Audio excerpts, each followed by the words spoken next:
While some people sit down to enjoy a morning coffee, some people wake up to work in fume-filled factories or work as sex slaves.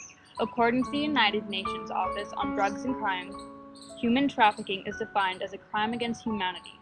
It involves an act of recruiting, transporting, transferring, harboring, or receiving a person through a use of force, coercion, or other means for the purpose of exploiting them. Types of trafficking include sex labor, child labor, organ trafficking, debt bondage, etc. Approximately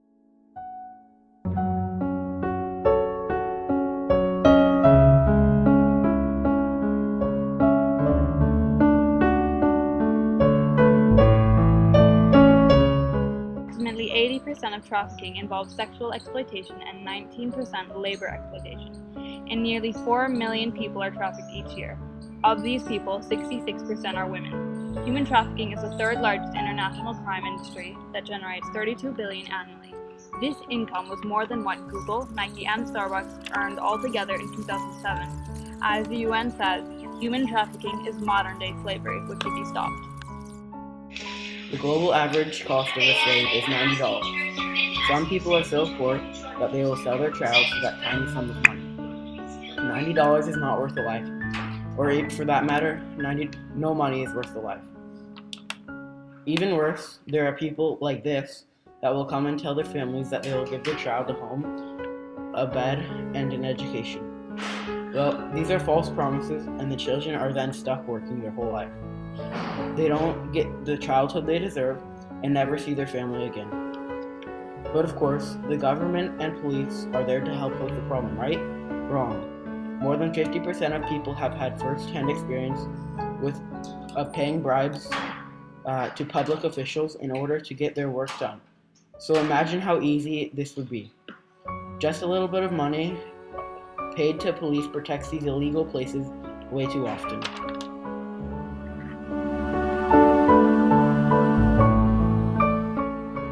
The physical and psychological effects of human trafficking are many times drastic and life-changing. These include lowered self-esteem and heightened risk of anxiety and depression. 95% of victims, even after being rescued, feel very sad and depressed. Fewer obligation forces victims into staying in abusive and harmful situations. They are beaten, raped, or even killed for little to no reason.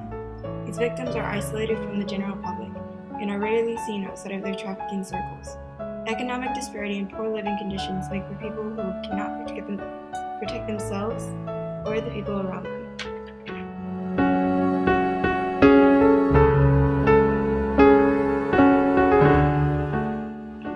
All of the stuff about trafficking we've mentioned seem pretty bad, but that's the truth. Now you might be thinking if there's any way to solve this problem. That's the good news. We can put an end to human trafficking.